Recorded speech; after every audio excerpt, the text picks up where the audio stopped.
शास्त्रीय सिद्धांत, शास्त्रीय विचारधारा वो विचारधारा है जिसने प्रबंध के संबंध में पहला व्यवस्थित विचार दिया। It was the first systematic theory regarding management or organization.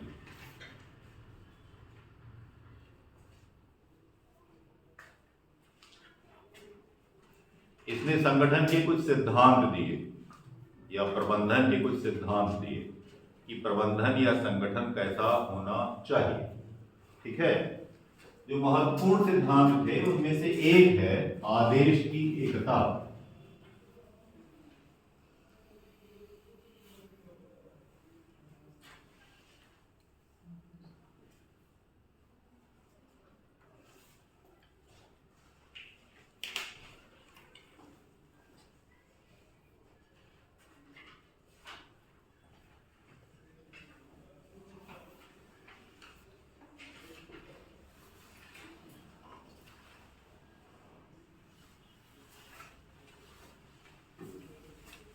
Unity of command या आदेश की एकता का सिद्धांत कहता है, आपको इधर ही पता होना चाहिए कि एक अधीनस्थ अधिकारी को सिर्फ और सिर्फ एक वरिष्ठ अधिकारी से आदेश मिलना चाहिए। ठीक है, अर्थात एक अधीनस्थ अधिकारी सिर्फ एक वरिष्ठ अधिकारी के नियंत्रण में होना चाहिए।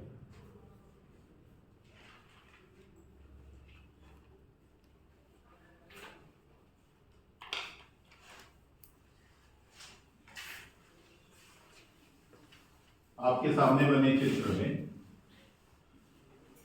इसका मतलब ये नहीं है कि हर एक सबऑर्डिनेट के ऊपर एक सुपीरियर ऑफिसर होगा। इसका मतलब ये नहीं है 4 हो, 5 हो, 6 हो, 12 हो, पर इन 12 के ऊपर एक ही होना चाहिए। ठीक है, इन 12 को सिर्फ ही एक से ही आदेश मिलना चाहिए। जैसे इन तहसीलदारों के ऊपर एक एसडीएम और सारे आरआईएस के ऊपर एक तहसीलदार, एक तहसीलदार के नीचे 2, 3, 4, 5 आरआई है ना। इन आरआई को तहसीलदार ही आदेश देगा, इस तहसीलदार को यही एसडीएम आदेश देगा, इस एसडीएम को इसका कलेक्टर ही आदेश देगा, दूसरे जिले का कलेक्टर नहीं देगा। और दूसरे जिले का तहसील ये किसी और तहसील का है, मान लीजिए हजूर तहसील का है, तो ये राजपुर तहसील के आरआई को नहीं देगा। ये है आदेश की एकता। ठीक है, इसी से मिलता जुलता सिद्धांत है निर्देशन का ऐक्य, यूनिटी ऑफ डायरेक्शन, निर्देशन का ऐक्य, निर्देशन का ऐक्य, unity of direction.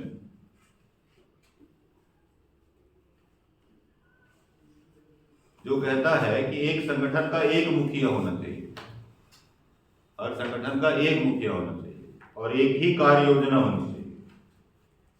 1 chief 1 plan of action, एक मुखिया एक कार्य योजना।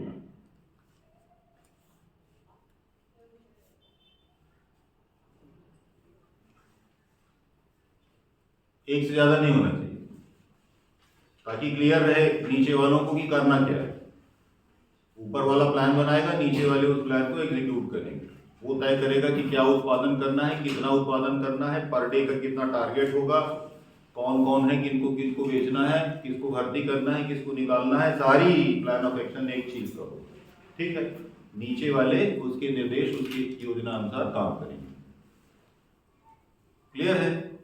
हेनरी फ्यूल कहता है ये 2 संगठन के सबसे महत्वपूर्ण सिद्धांत हैं, आदेश की एकता और निर्देशन का ऐक्य। अगर इनका उल्लंघन हुआ तो उसने कहा अनुशासनहीनता पैदा होगी, भ्रम की स्थिति में लोग रहेंगे और संगठन बिखर जाएगा, टूट जाएगा, डिसइंटीग्रेशन हो जाएगा, विभाजन हो जाएगा। ठीक है, आपको एक आदमी कहेगा कि बैठ जाओ, दूसरा कहेगा कि खड़े रहो, तीसरा कहेगा कि दौड़ो। आप क्या करेंगे? आप लेट जाएंगे, बाहर में जाता है। जब यह नहीं पता है कि करे रखा है तो जब दूसरा बोलेगा कि तुमको खड़े रहने के लिए कहा तो तुम खड़े क्यों नहीं हुए, तो आप बोलेंगे कि वो कह रहा था कि पहुंच जा। मतलब आप एक को दूसरे से लड़ाएंगे और आप आराम करेंगे, तो काम धाम कुछ नहीं। ठीक है, एक मुखिया, एक बॉस, एक कार्य योजना। तीसरा सिद्धांत है संगठन पद सोपानिक होना चाहिए।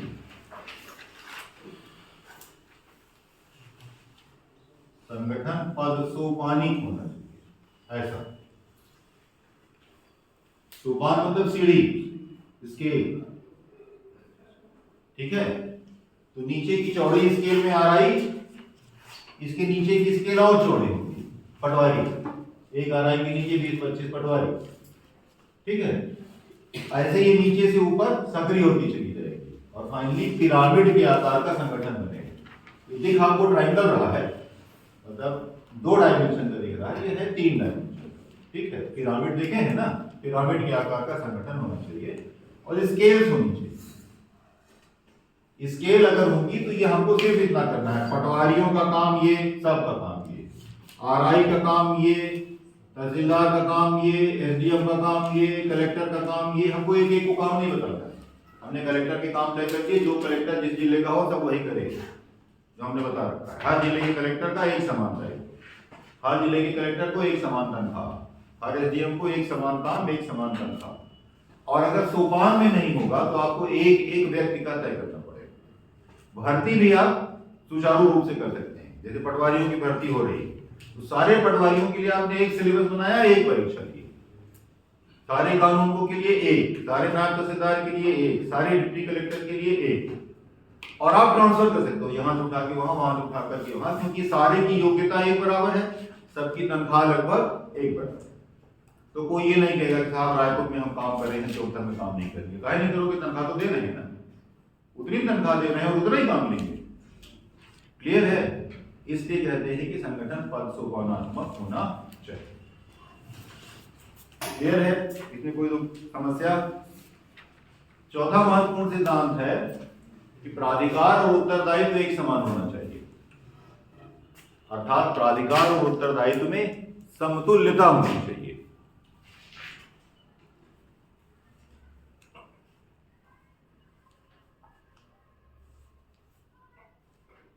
जितना आप किसी को काम दीजिए, उस काम को करने के लिए पर्याप्त पावर दीजिए, उतना ही दीजिए, लेकिन उससे ज्यादा नहीं, उससे कम नहीं। ज्यादा देंगे तो दुरुपयोग होगा, कम देंगे तो काम नहीं कर पाएगा। बोलेगा कि आपने हमको पुल बनाने के लिए कहा है, सीमेंट खरीदने का पावर नहीं दिया, मजदूर भर्ती का पावर नहीं दिया, लोहा खरीदने का पावर नहीं दिया, मसाला कितने लगेगा ये तय करने का पावर नहीं दिया, तो हम पुल कहां बनाएं?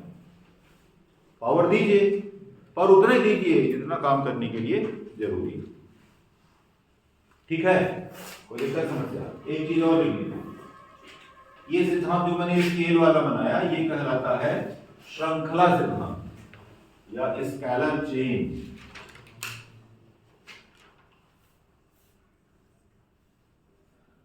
श्रृंखला सिद्धांत, पद सोपान का सिद्धांत या श्रृंखला सिद्धांत।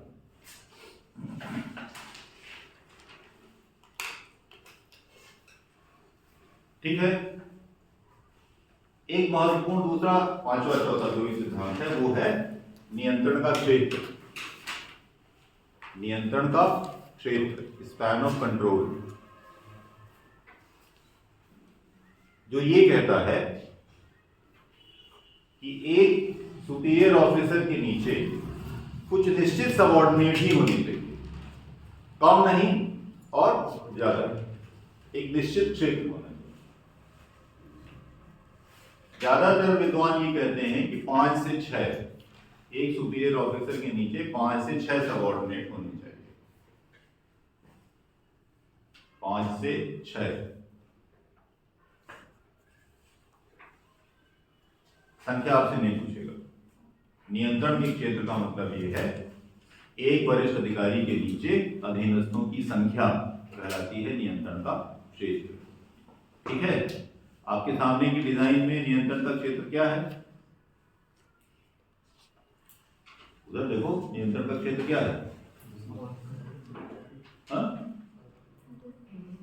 एक वरिष्ठ अधिकारी के नीचे कितने सबऑर्डिनेट हैं? 2। यहाँ नियंत्रण का क्षेत्र है 2, है ना? 5 बना देते तो बना नहीं पाते डायग्राम, अब और टाइम लगता है, इसलिए मैंने 2 बना दिए। तो 2 नहीं, ये उदाहरण के लिए सामने।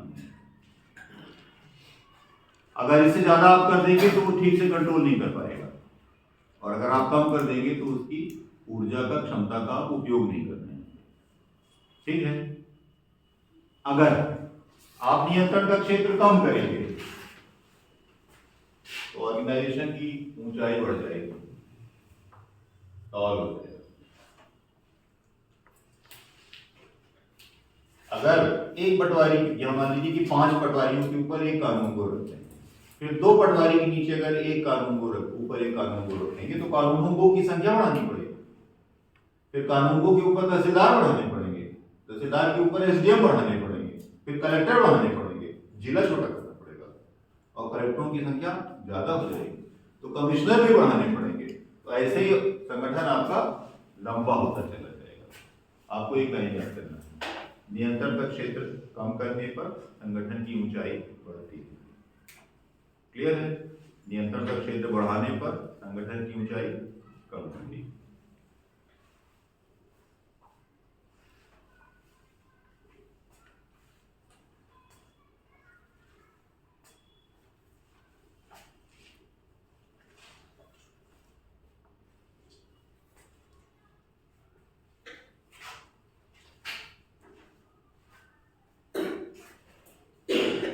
दिक्कत?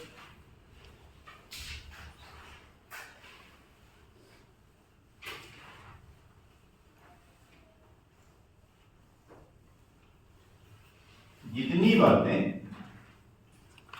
आपने अभी पढ़ी उन्हीं बातों को जर्मनी के विद्वान की बातें मूल रूप से हेनरी फ्योल ने कही, है ना। हेनरी फ्योल फ्रांस का था, फ्रांस में माइनिंग इंजीनियर था। वही बातें शब्द बदल के जर्मनी में मैक्स वेबर बोल रहा था, लगभग उसी से। मैक्स वेबर का सिद्धांत कहलाया नौकरशाही सिद्धांत।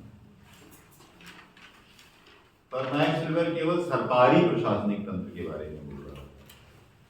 वही चीज कि सरकारी प्रशासनिक तंत्र कैसा होना चाहिए। हेनरी फ्योल सरकार और निजी दोनों के बारे में बोल रहा था, मैक्स वेबर केवल सरकारी के बारे में बोल रहा था।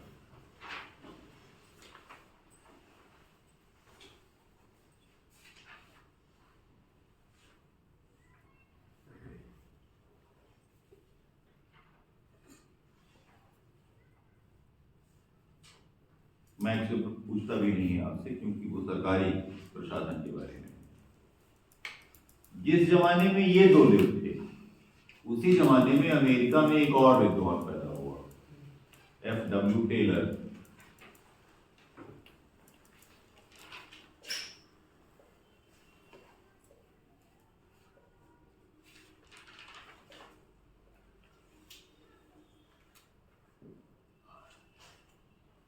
इसका विचार कहलाया वैज्ञानिक प्रबंधन, साइंटिफिक मैनेजमेंट।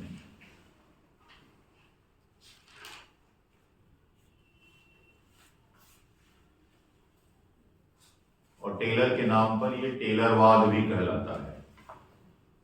वैज्ञानिक प्रबंध को टेलरवाद भी कहते हैं।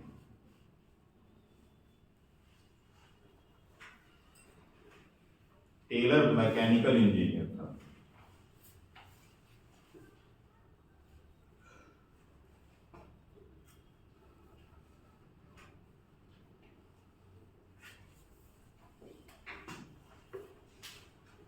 और उसने अपना ध्यान मजदूरों से कैसे सबसे अच्छा काम लिया जा सकता है उस पर पूरा ध्यान लगाया।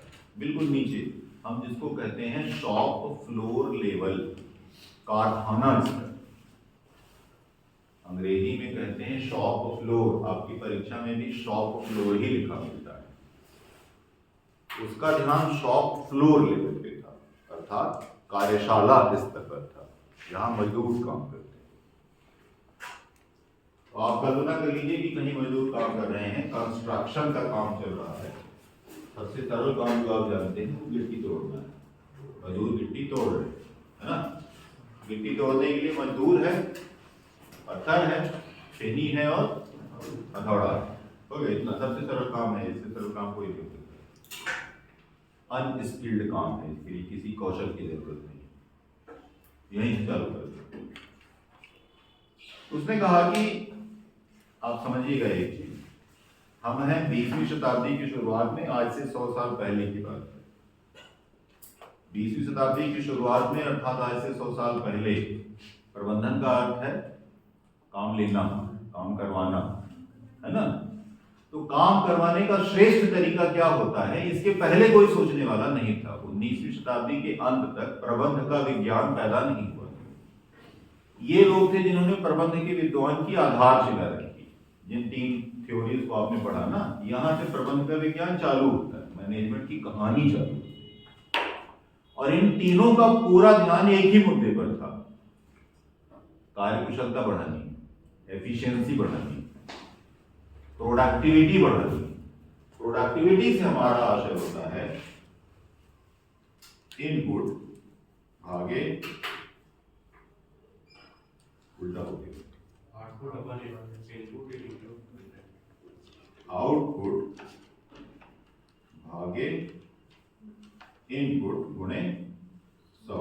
आउटपुट मतलब निर्गत, निर्गत मतलब उत्पादन, इनपुट मतलब आगत, आगत मतलब लागत।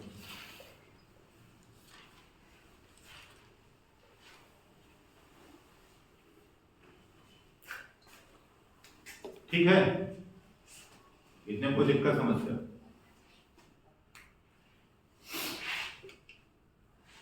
कार्यकुशलता की परिभाषा में कोई दिक्कत? मतलब कम से कम लागत पर अधिक से अधिक उत्पादन, एफिशिएंसी पैदा करेगा। आप आउटपुट घटाओगे, इनपुट बढ़ाओगे तो एफिशिएंसी कम हो जाएगी, कार्यकुशलता कम है, उत्पादकता कम है। ठीक है, हमारा काम इसको बढ़ाना है, न्यूनतम लागत पर अधिकतम उत्पादन करना है। यही मैक्स वेबर का कहना था, यही हेनरी फ्यूल का कहना था, यही टेलर का कहना था। और पहली बार कोई ये सोच रहा था कि किसी कंपनी में, किसी व्यवसाय में, किसी संगठन में इस चीज को कैसे बढ़ाया जा सकता है। अभी तक लोग इसके बारे में सोच नहीं रहे थे, किसी ने सोचा नहीं था, है ना। ये विद्वान पहली बार आपको ये बताने वाले हैं कि कैसा बढ़ाना है। क्लियर है? तो टेलर का कुछ अपना विचार था। टेलर के वैज्ञानिक प्रबंध का मूलाधार है science not rule of thumb, विज्ञान न कि अंगूठे का नियम, विज्ञान न कि अंगूठे का नियम। अंगूठे का नियम से मतलब है पुरानी मान्यता, गैर मतलब बिना अनुसंधान के जो पुरानी विधियां चली आ रही हैं पीढ़ी दर पीढ़ी, वो अंगूठे का नियम। अंगूठा माने अंगूठा टेक, बिना सोचे समझे आप कोई काम करते हो सिर्फ इसलिए कि आपके पहले वाले ऐसे ही काम किया करते थे, परंपरा, ट्रेडिशन, है ना। तो बढ़ई जैसे काम करता है, उसके पिताजी ने जैसे सिखाया वैसे ही काम करता है, लोहार वैसे ही काम करता है, पत्थर तोड़ने वाला वैसे ही काम करता है। लोगों के तो यंत्र भी पीढ़ी दर पीढ़ी चले जाते हैं कि वही आरी इस्तेमाल हो रही है 150 साल से, आपको दिखाते हैं गर्व के साथ हमारा दादा वही है आरी इस्तेमाल है कि नहीं। यह वह हथौड़ा, वह छेनिया है जो हमारा पुरखा इस्तेमाल कर रहे हैं। तो बस इस्तेमाल कर रहे हैं, उन्होंने अपने पुरखों को देखा है कि कैसे छेनी पकड़नी है और कैसे छेनी पर हथौड़ा पटक देना है। दिस इज अंगूठा का नियम। उसने कहा गड़बड़ है। उसने कहा हर कार्य को करने की सर्वश्रेष्ठ विधि है, there is one best way. लिखते चलना है, यही है मूल मंत्र विज्ञान का। हर कार्य को करने की एक सर्वश्रेष्ठ विधि है, वन बेस्ट वे।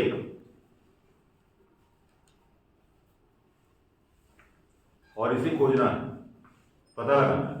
ये अपने से नहीं पता चलेगी, पता लगाना पड़ेगा। और खोजना किसका काम है? मैनेजर का। देखा, प्रबंधन का काम है कि काम करने का सर्वश्रेष्ठ तरीका खोजे। ठीक है, तो सर्वश्रेष्ठ तरीके के लिए उसने कहा 3 स्टडी करनी है हमको। सबसे इंपॉर्टेंट है मोशन स्टडी।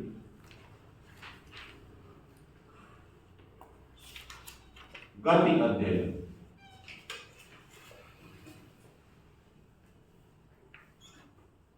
समय अध्ययन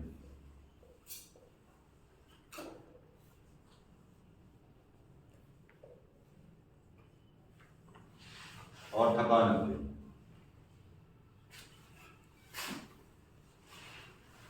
पहला है गति अध्ययन, मोशन स्टडी।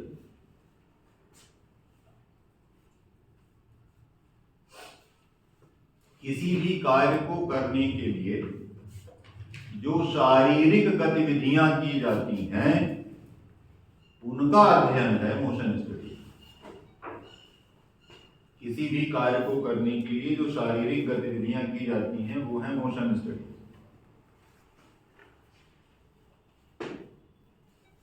तो मोशन स्टडी है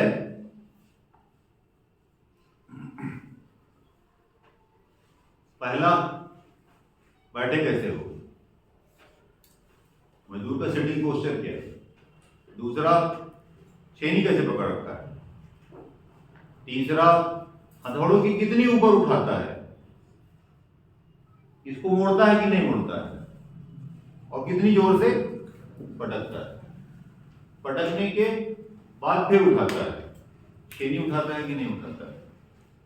इसका जो स्टडी है, मतलब जितनी भी काम को करने में जितनी भी शारीरिक गतिविधियां हैं इनका अध्ययन है मोशन स्टडी। ठीक है। और उसका कहना था कि कोई भी आदमी जब काम कर रहा होता है तो बहुत सारे अनावश्यक हरकतें कर रहा होता है जिससे उसकी ऊर्जा बर्बाद होती है। कई बार आपके बैठने का तरीका गड़बड़ होता है जिससे आप बैठे बैठे थक जाते हो। तो बैठने का तरीका सर्वश्रेष्ठ क्या है ये पता लगाओ। ठीक है। छेनी कैसे पकड़ना है ये पता लगाओ। हथौड़ा कैसे उठाना है, कितनी ऊपर ले जाना है और कितनी जोर से छेनी को पटकना है ये पता लगाओ। पटकते समय हाथ सीधा होना चाहिए कि कोई नहीं मोड़नी चाहिए ये पता लगाओ। हाथ सीधा रखेगा तो यूं गिरेगा, स्पीड नहीं आएगी। वो नहीं मोड़ेगा तो झटके से मरेगा। ये स्टडी करिए, दिस इज मोशन स्टडी। ठीक है। और अलग अलग गतिविधियों से काम करवा करके ये पता लगाइए कि सबसे कम मोशन में सबसे ज्यादा गिट्टी आसानी से कैसे उठती है। ये आपका काम है। 20 मजदूरों को बैठाओ, सबको बोलो कि अलग अलग तरीके से तुम तोड़ो और देखिए बैठ करके कि किस मोशन में सबसे ज्यादा टूट रही है। ठीक है। टाइम स्टडी, एक इकाई उत्पादन में कितना समय लगता है। एक इकाई उत्पादन में कितना समय लगता है, मतलब समय का अध्ययन है, समय अध्ययन।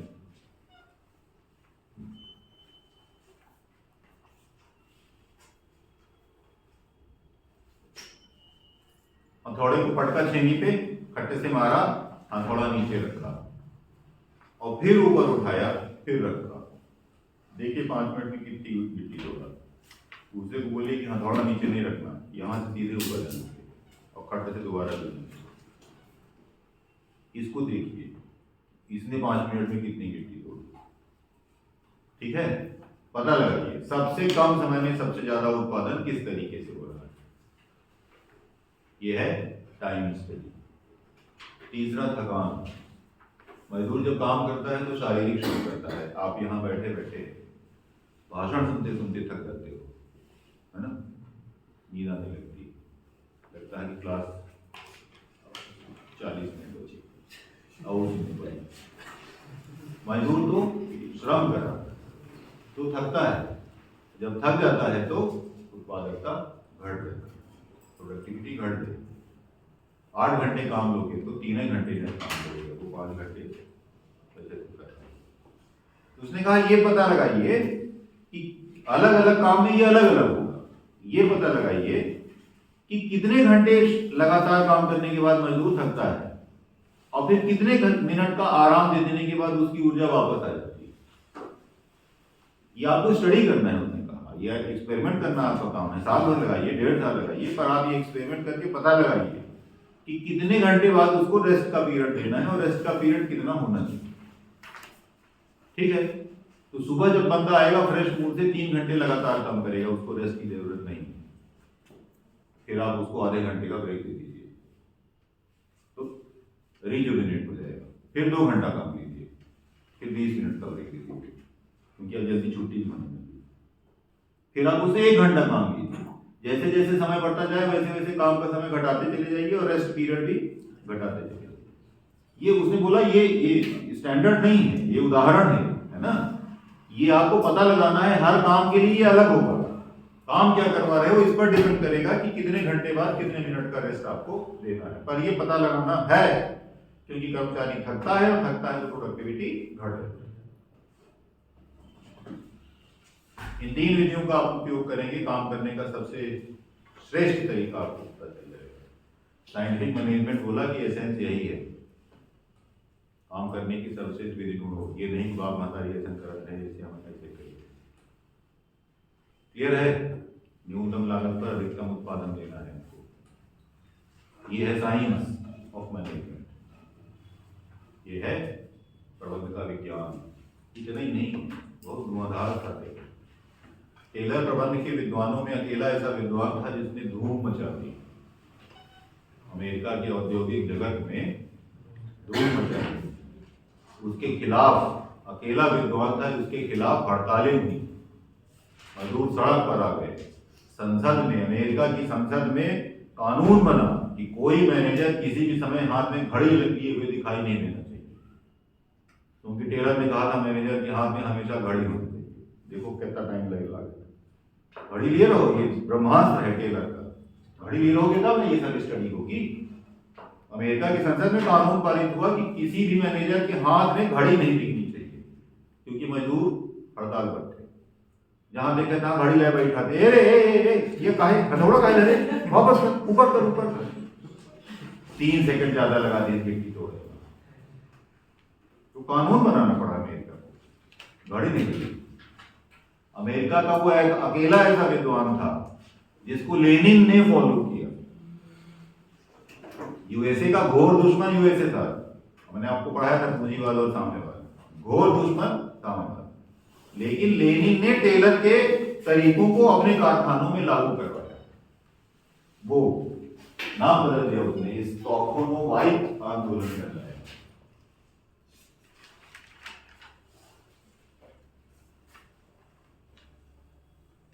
ये टेलरवाद कहलाता है, ये वैज्ञानिक प्रबंध आंदोलन कहलाता है।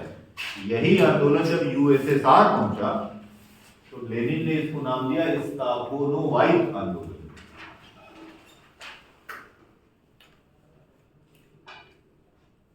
था वही सब, घड़ी लेके बैठे।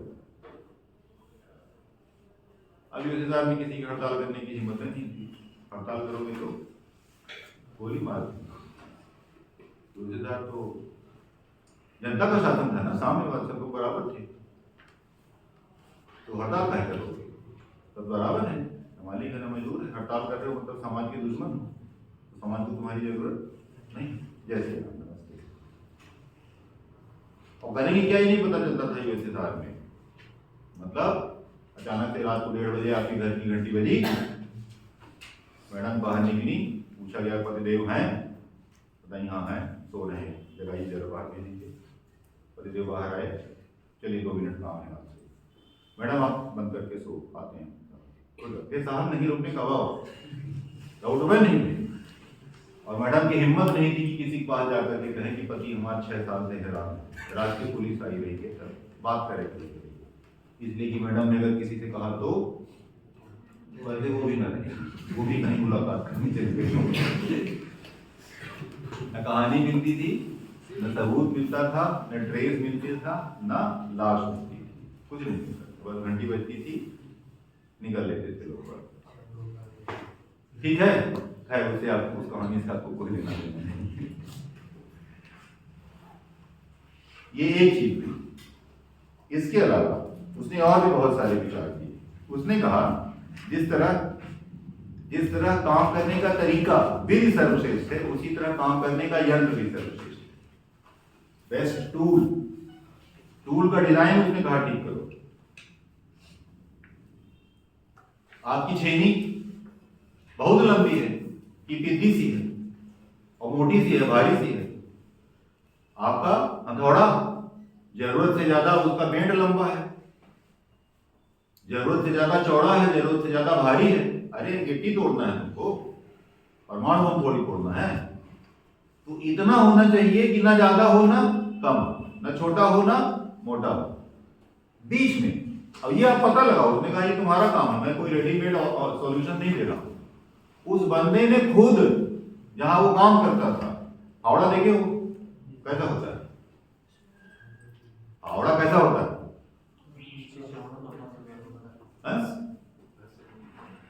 पेड़ तो लगा ही रहेगा फावड़ा, और फावड़ा तो चौड़ा रहेगा, पतली वाली तो गेंद की कहलाती है ना।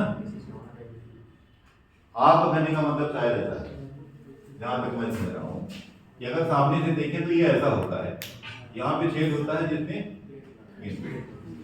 और ये देखने में एक्चुअली साइड से देखोगे तो ऐसा होता है, ऐसा ही ना सर। एक और होता है, दूसरा वाला कौन सा?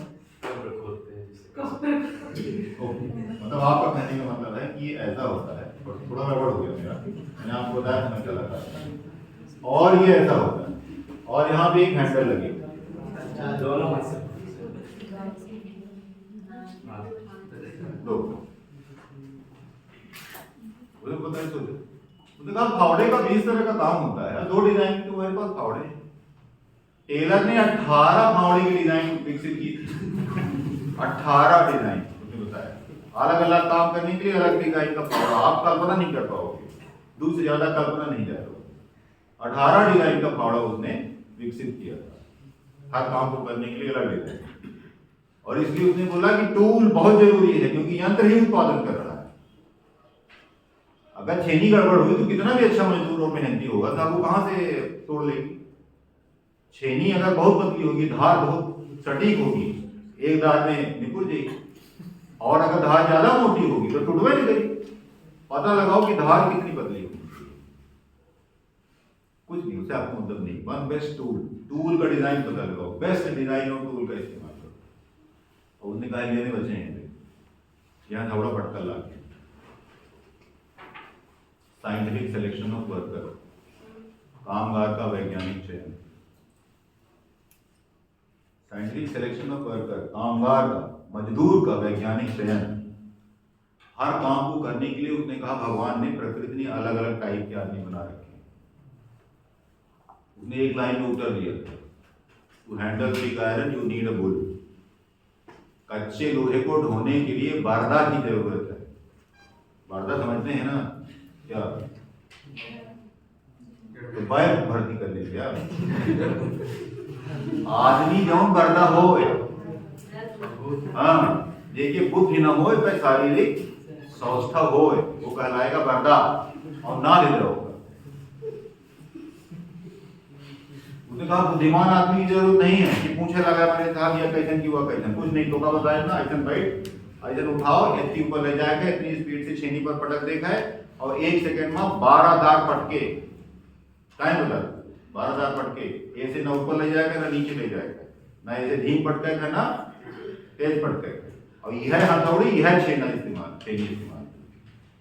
तो बरदा ही कर सकता है ये काम, बुद्धिमान आदमी नहीं कर सकता। उसने कहा बुद्धिमान आदमी की यहाँ जरूरत नहीं, जहां बुद्धिमान की जरूरत हो वहां बुद्धिमान को रखो, ठीक है। और मैनेजर का काम है इन तीनों को मिलाओ, प्रशिक्षण, training, one best way, one best tool, one best way, one best tool, scientific selection of worker, और अब इस वर्कर को इस यंत्र से इस तरीके से काम करना सिखाओ, ट्रेनिंग।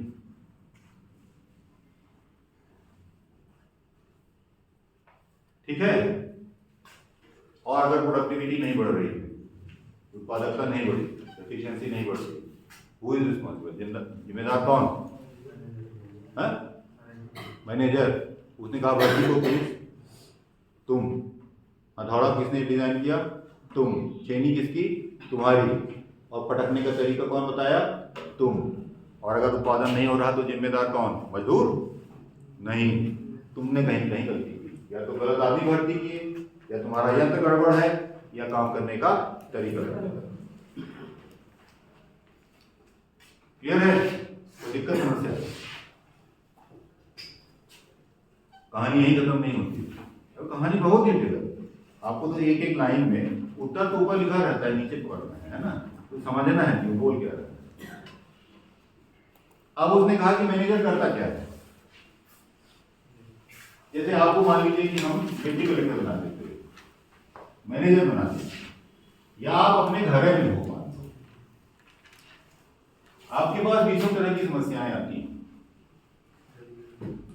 20 समस्याओं में 16 सरल समस्याएं हैं और 4 कठिन समस्याएं हैं।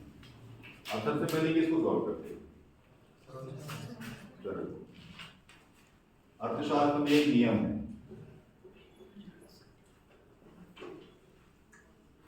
ग्रेशम्स लॉ, ग्रेशम का नियम। ये अर्थशास्त्र में है, यहां नहीं है।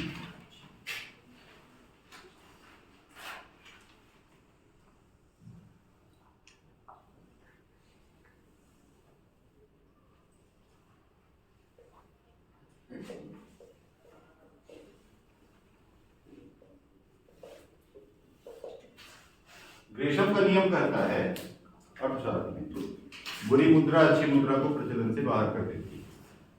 Bad money drives good money out of market.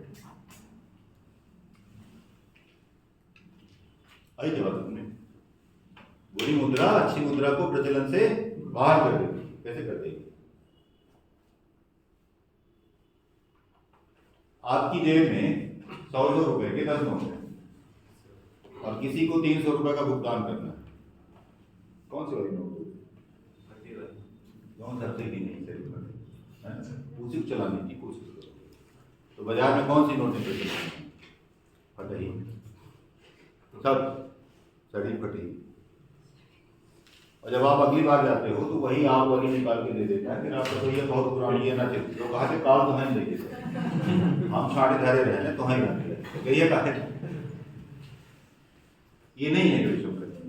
Gresham ने जब ये नियम दिया था उस समय पेपर करेंसी का प्रचलन नहीं था, सोने और चांदी के सिक्के चला करते थे। आपने पढ़ा होगा, ना पढ़ा होगा तो आज पढ़ लीजिए। सबसे पहले भारत में सोने के सिक्के किसने जारी किए? हिंद यूनानियों ने, इंडो ग्रीक्स ने, सबसे पहले उन्होंने सोने के सिक्के। ठीक है, जीएस पढ़ाई लाके लिख ले, नहीं पता रहा।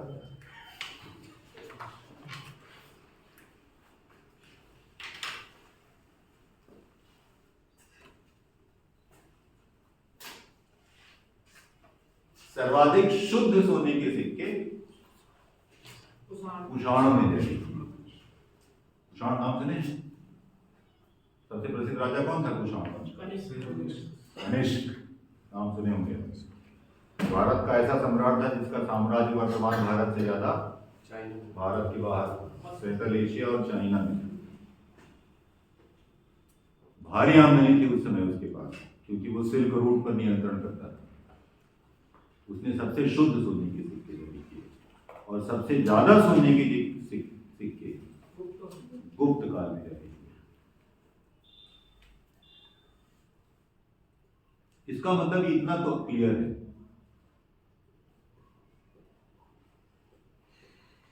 कि अलग अलग राजा जो सोने के सिक्के जारी करते थे उसमें सोने की मात्रा अलग अलग। अब जब आपको पेमेंट करना है सोने के सिक्के में, तो आप वो वाला सोना सिक्का छांट के देते थे जिसमें सोना सबसे कम होता था, है ना? इसलिए बाजार में वो सिक्के होते थे जिसमें सोने की मात्रा कम होती थी, जो निगहे वाले रहे वो का गरगरी भर के गाड़ देते, मुहर गाड़ देते। आजो कब उम्मीद नहीं होती, है ना? ये है ग्रेशम का, बुरी मुद्रा अच्छी मुद्रा प्रचलन को बाहर कर देती है।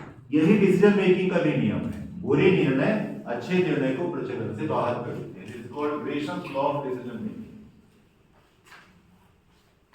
निर्णयन का ग्रेशम का नियम, निर्णयन का ग्रेशम का नियम, बुरे निर्णय अच्छे निर्णय को प्रचलन से बाहर कर देते हैं।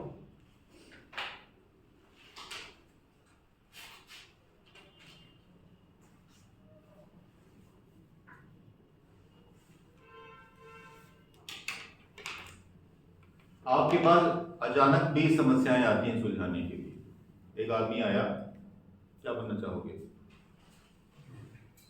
क्या बना दें आपको?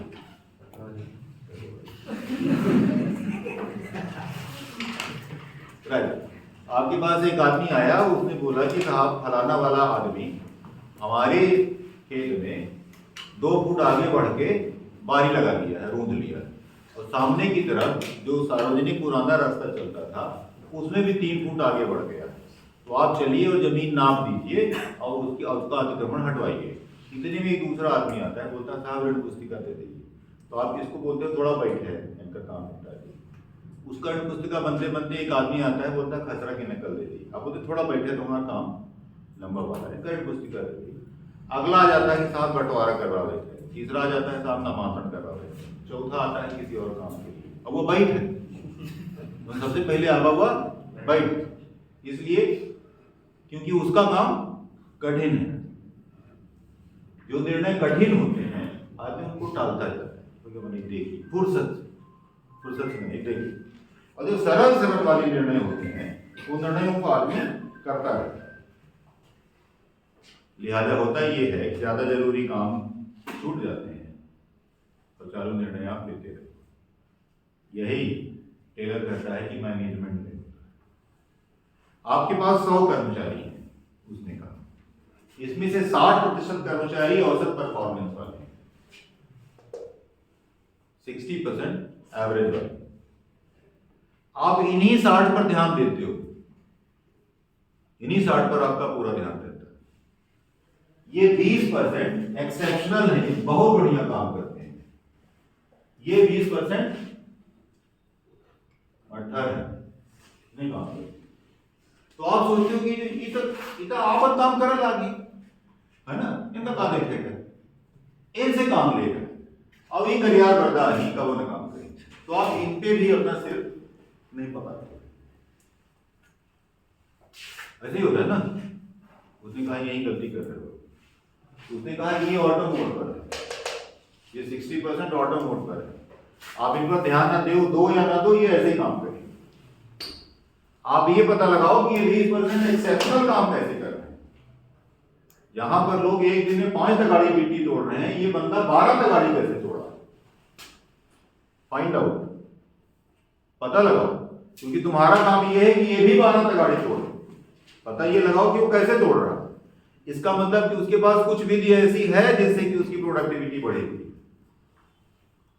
उसे सीखो, उसको मैनेज करो। उसने कहा इनको नहीं मैनेज करना है, उसको मैनेज करो और इसको मैनेज करो, इससे तनख्वाह देना। This is your failure.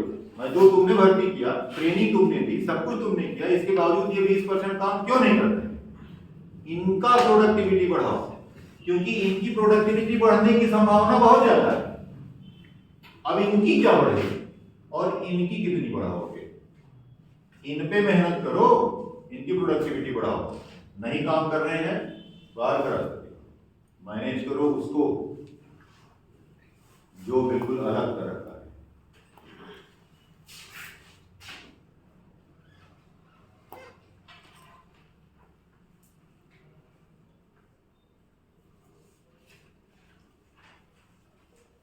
आप में से कोई बीबीए एमबीए नहीं होगा, प्रबंध में कहलाता है ये अपवादानुरूप प्रबंधन, इसका जन्मदाता था टाइलर। अपवादानुरूप प्रबंधन, मैनेजमेंट बाय एक्सेप्शन।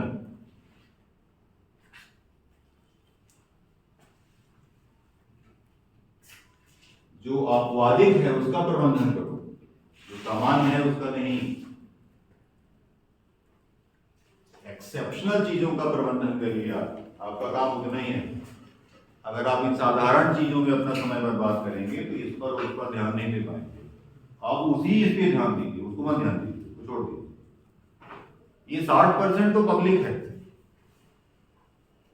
ये भी नहीं जानती कि वोट किसको देना है।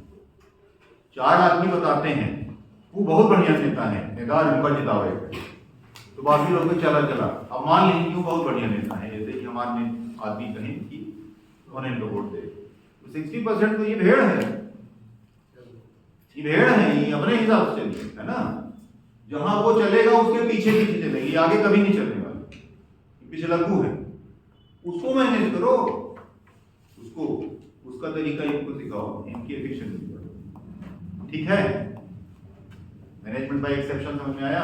अपवादिक मामलों का प्रबंधन करना प्रबंधक का काम है, साधारण मामलों का प्रबंधन करना उसका काम नहीं है।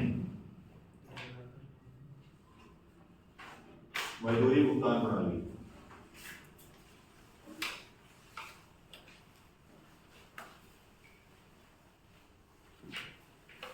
टेलर के जमाने में दो प्रकार की मजदूरी भुगतान प्रणालियां प्रचलन में थी। दैनिक वेतन प्रणाली, डेली वेज सिस्टम, आपके यहां भी यही प्रचलन में है। छोटी दरगाह गए, वो तो मजदूर पकड़ के ले आए, मजदूर ने बताया कि साहब 400 रुपये रोज दे। ऐसे ही होता है कि और कुछ? वो आया, उसने काम किया कि नहीं किया, 5 बजे पैंट शर्ट पहन के हाथ गोड़ धो के खड़ा हो गया, मजदूरी हमारा तय। अब आप ये नहीं कर सकते कि मैं कुछ काम नहीं करे तो बना दे 400 रुपये होगा तो ये करिए। उसने कहा ये तो मोस्ट इडियोटिक तरीका है मजदूरी के भुगतान। कहा दे दो कि जब काम नहीं किया तो हमारा काम है न्यूनतम लागत पर उत्पादन हम देखे नहीं, लागत दी जा रहे हैं, प्रोडक्टिविटी तो भी देखा ही नहीं उसकी, उत्पादन कितना किया। ठीक है, इसके ऊपर जो वैज्ञानिक तरीका निकाला गया था टेलर के पहले, वो था काम दर वेतन प्रणाली। उसको अंग्रेजी में कहते हैं पीस रेट सिस्टम।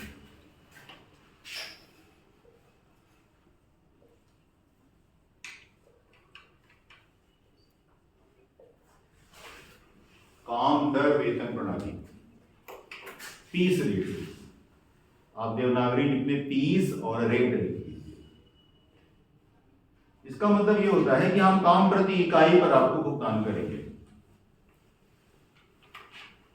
10 रुपया तगाड़ी, एक तगाड़ी गिट्टी तोड़ोगे 10 रुपया, 2 20 रुपया, 3 30 रुपया, 4 40 रुपया, 8 तो 80। नहीं तोड़ोगे तो नहीं। रोज रोजिंदाना मजदूरी नहीं देंगे, काम की मजदूरी देंगे। लोगों ने कहा ये वैज्ञानिक सिस्टम, टेलर ने कहा ये भारी मूर्खता का सिस्टम। उसने इसको रिजेक्ट किया, उसने दिया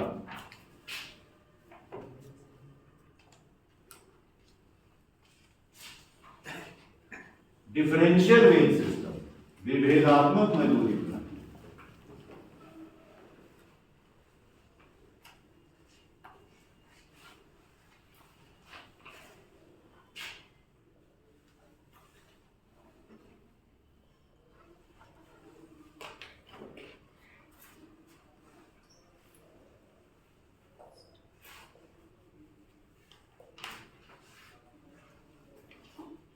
उसने कहा मैनेजर का काम है सबसे पहले ये तय करे कि मानक दैनिक कार्य क्या है। मानक दैनिक कार्य से आशय है कि एक दिन में एक मजदूर से कितने इकाई उत्पादन, कितने इकाई उत्पादन औसत क्षमता के अनुसार चाहिए।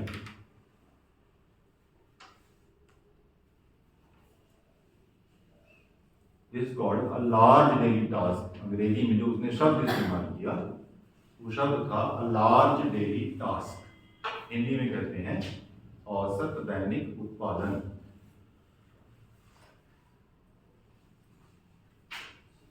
ठीक है, और अब आपको ये पता है कि एक दिन की औसत मजदूरी कितनी होती है।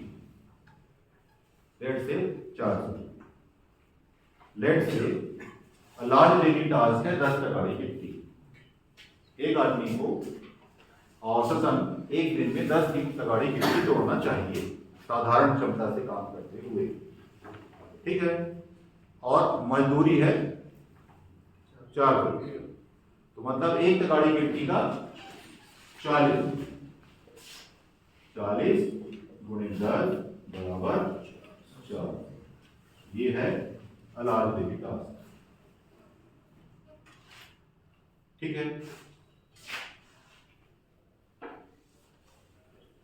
10 गुणे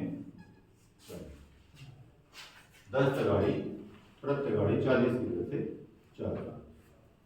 अब उसने कहा कि अगर बंदा 11 तोड़ता है तो उसको 45 रुपए भुगतान। 11वीं का नहीं, 11हों। तो बराबर हो जाएगा, जल्दी बताइए। 4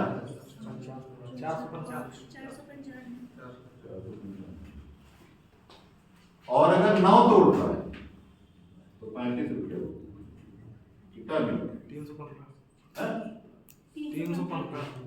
315। The difference is of 85 rupees. And here the difference is of 90। उसने कहा एक तगाड़ी का ज्यादा तोड़ेगा अगर, तो उसकी आमदनी हम कितना 10 रुपया 40 रुपया नहीं बढ़ा रहे हैं, 95 बढ़ा रहे हैं। तो 10 तगाड़ी तोड़ने के बाद वो घर नहीं आने वाला, वो कहेगा कि एक तगाड़ी और तोड़ गई, सीधे 95। फिर सोची कि घरे जाके करवे का एक तगाड़ी तो 12 गुणे 50 बराबर 6, सीधे 200 रुपया के पास। और जो न तोड़ रहा था 30 रुपया, तो चल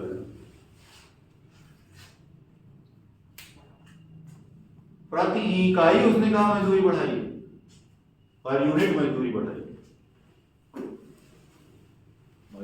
मैंने जो लिखा पागल हो गए थे। एक तगाड़ी ज्यादा तोड़ा, कितना देना तोड़ा?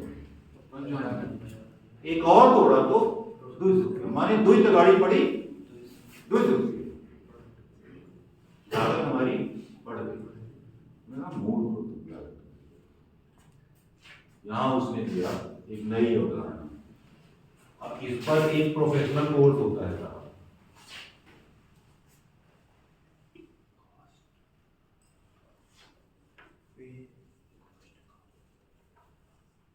आपकी परीक्षा में खूब पूछता फलाना लागत, ये लागत, वो लागत। इसको कहते हैं लागत लेखा प्रणाली। लागत लेखा प्रणाली, cost accounting. Taylor is considered father of cost accountancy या कॉस्ट अकाउंटिंग। लागत लेखा प्रणाली का वो जनक था।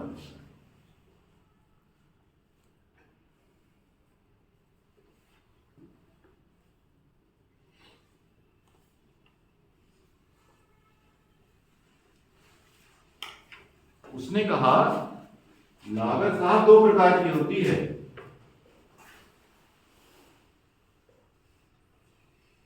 फिक्स्ड और वेरिएबल। फिक्स्ड माने निश्चित लागत, वेरिएबल माने परिवर्तनशील लागत। निश्चित लागत क्या है? जमीन,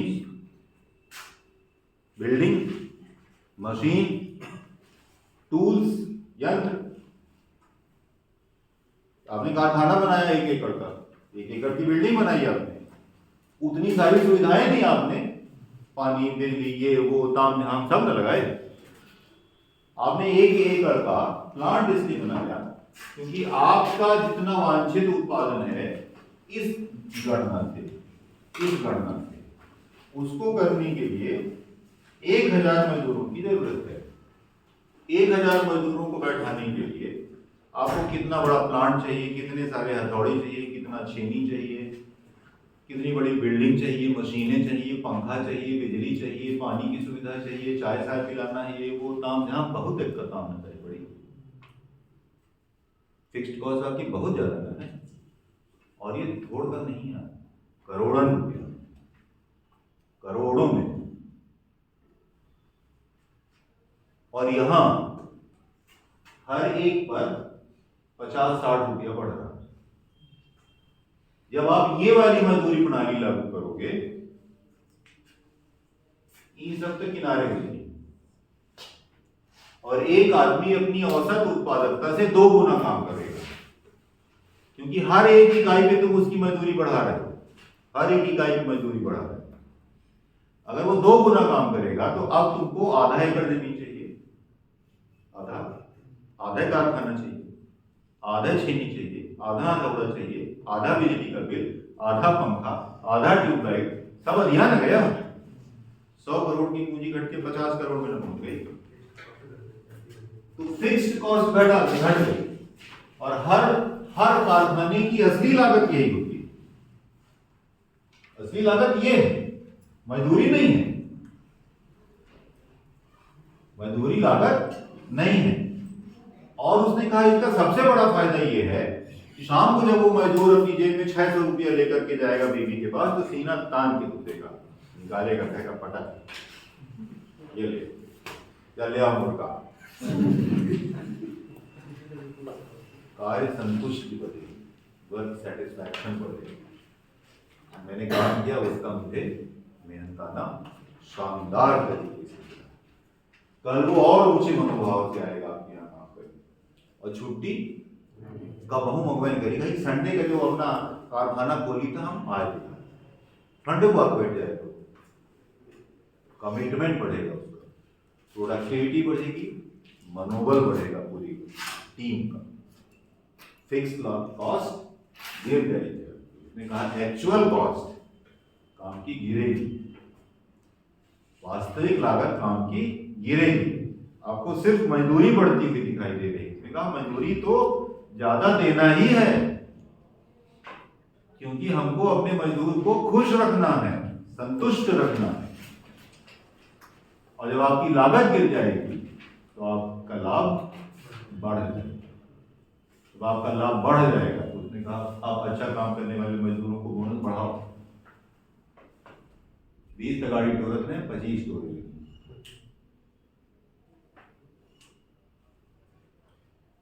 आगे बस हमने ये है विवेकात्मक मजदूरी की। उसने कहा ही था, उसने कहा था, अगला कॉन्सेप्ट उसने दिया मानसिक क्रांति, मेंटल रेवोल्यूशन। मानसिक क्रांति प्रबंधक और श्रमिकों की एक दूसरे के प्रति सोच को सकारात्मक बनाना है। एक दूसरे के प्रति सोच को सकारात्मक बनाना है। ये नहीं मानना कि हम दोनों एक दूसरे के खिलाफ काम करते हैं, क्योंकि अभी तक उसने कहा यही हो रहा है। मजदूर चाहता है कि हमको ज्यादा से ज्यादा मजदूरी मिले, कम से कम काम करना पड़े। मैनेजर चाहता है कम से कम मजदूरी देना पड़े, ज्यादा से ज्यादा काम है। उसने कहा ये समस्या सिर्फ इसलिए हो रही है कि न मजदूर को न मैनेजर को ये पता है कि काम करना कैसे है और करवाना कैसे। उसने कहा साइंस ऑफ मैनेजमेंट ढूंढो, वर्कर को सिखाओ और उत्पादकता बढ़ाओ। उसने कहा वैज्ञानिक प्रबंध की विधियां आप बढ़ाएंगे, प्रोडक्टिविटी इतनी बढ़ेगी कि आप कल्पना नहीं कर सकते। लागत इतनी घटेगी कि लाभ रुपया बरसेगा उसने। जब इतना रुपया बरस जाएगा, उसने कहा कि रुपया या लाभ का बंटवारा मुद्दा ही नहीं है। हमने देखा है गरीब आदमी, उसके पास कुल जमा, आप देखते हो कि घरों में काम करते समय लोगों को उसके पास 22 रुपया, 40 रुपया, 50 रुपया, उसको कहाँ रखता है? गांठ बांध के ऐंठ धरा आंता नहीं रखा है कि कहाँ 24 घंटा उसके साथ है रहा। बचत की प्रवृत्ति तब विकसित होती है जब आमदनी कम लगता है कि कल करना भी यह होता,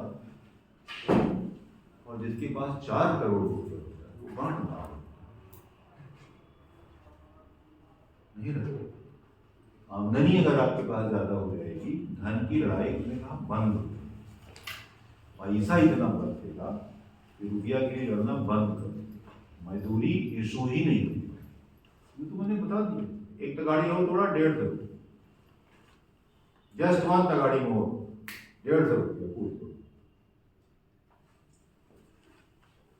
ये सोच कि हम दोनों अलग अलग पाले में हैं, ये गलत है। उसने कहा तुम दोनों एक ही पाले में हो, कंपनी के लिए काम कर रहे हो।